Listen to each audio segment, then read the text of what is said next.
Hey everyone, Becca here, and today I wanted to talk to you all about stress management. Who doesn't have stress in their lives, right? There are good stressors and there are bad stressors, and a lot of times we are definitely not in control of the stress in our life, but we can and are in control of how we manage our stress and what we do about the stress that we are putting our bodies through, whether it's mental, physical, emotional. Of course, Becca's Boot Camp. What's the first stress reliever I'm going to talk about? Exercise. Exercising is a great way to manage your stress. 30 minutes a day, 5 days a week is a great baseline if you are exercising for stress management. It doesn't have to be high intensity. It doesn't have to be long duration, just 30 minutes. You go for a walk. That could be your exercise. Mindfulness and meditation is the second one I'm going to throw in there. And you know, I love my mindfulness. I love my meditation. If you are not familiar with mindfulness and meditation, a really great place that I found to start was an app called Buddhify. And they have short, small meditations meant for all day, everyday mindfulness. And that is where I started my meditation practice and really learning to be mindful and be present in the moment. iPhones have this great function now where you can swipe down on the screen and go into your focus mode, and you can just be present with who you're with, right? Sitting down at dinner, everyone puts their electronic devices in a basket in the middle of the table, and you're mindful and you're present. So it doesn't have to be this overwhelming sitting there chanting meditation practice. There are many, many ways to just introduce a little bit of mindfulness into your life. Some people need a little more. Some people need some therapy. Some people need some medication. I would venture to say that like everybody would benefit from therapy at least for a little bit once in their life. There's some amazing things that you can learn when you're working with a therapist, not only about yourself, but how to better yourself and maybe see some things that you haven't been so attuned to that is negatively affecting your life, and just seeing ways that you can turn it around. You know, I'm a medication person. I hate taking medication. I hate the thought of needing to be on something for your entire life. However, there are many of us who require daily medication, weekly, monthly, whatever the case may be, and there is nothing wrong with that.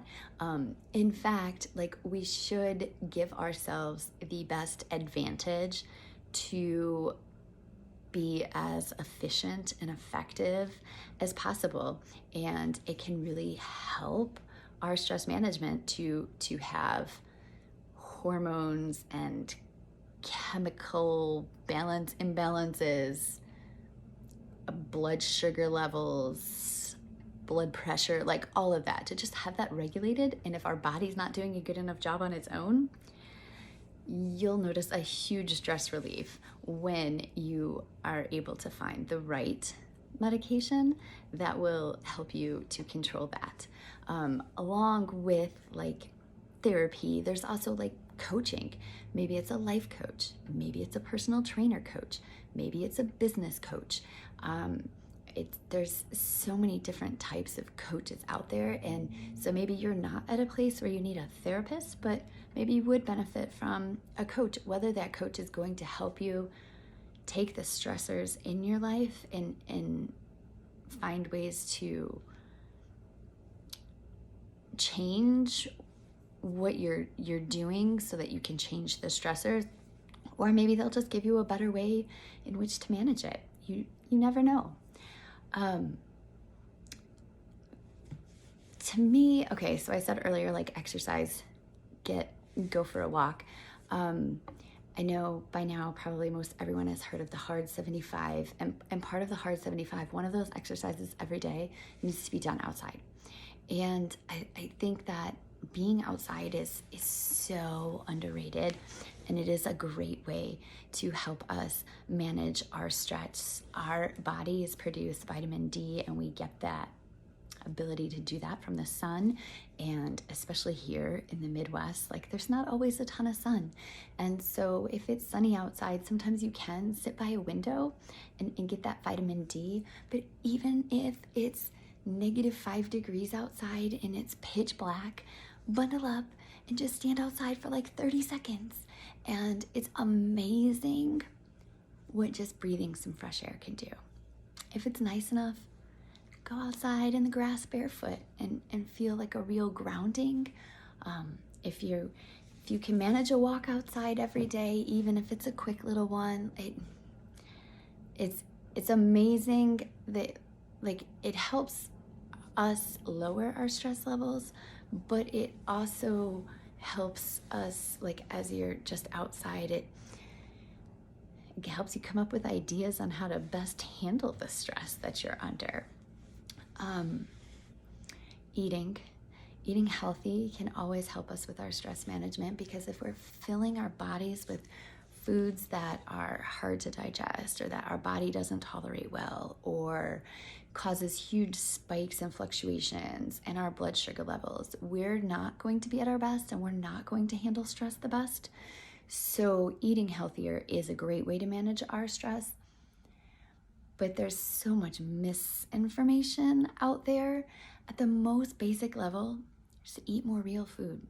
Eat less junk food, eat less fried food, eat less fast food, eat less sweets, and just eat more real food. If you can pick it off of a vine, off of a tree, pull it out of the ground, it's a real food. Eat it. Another stress management key that's pretty big for me is sleep hygiene. I'm sure that a lot of you know by now, Arianna Huffington is a person who I really learned a lot from. She really delved into the sleep hygiene world starting in 2014. And there's so much information out there about regular bedtimes, a bedtime routine, going to your bedroom just to sleep, all kinds of great things like that. And then time management is a big way to help manage your stress, because if you always feel like you're putting out fires at work, if you always feel like you're running behind to get to the next place you need to be, your stress is going to be even higher. So learning to manage your time is a great way to help manage your stress. People make fun of me all the time for my paper planner, but it is a good way for me to make sure that I am not overscheduling and to make sure that I'm getting what I need to get done written down, right? Like we're not missing a doctor's appointment because it's written in there. My oldest son, when he was in high school, I actually hired an executive functioning tutor for him because his time management skills were really poor. So there are people out there that can help you if time management is something that you really struggle with at like a higher intellectual level. And then the last way that we can help manage our stress is spending time with friends and family. Now, there have been a lot of people who have done a lot of work lately on themselves, and they've learned about how bad, toxic friendships and family members can be. And there is nothing wrong with choosing new friends if you have a really bad family situation. There is nothing wrong with searching out some friends if your family they're not around for any number of reasons. They live across the country, they're just no longer here with us. So many things, right? So spending time with family or friends, loved ones that love you, that are going to help you, that are going to be there for you, it's really a great way to help manage your stress, is to just make time to spend time with those people. Even if it's a phone call, it doesn't have to be in person. So those are some tips on how to manage your stress. I would love to hear any thoughts you guys have. Do you have things that you do for yourself to help manage your stress. Do you think I forgot anything? You want to expand on something or ask questions on something I said? Just drop it in the comments. Thanks. Have a great day.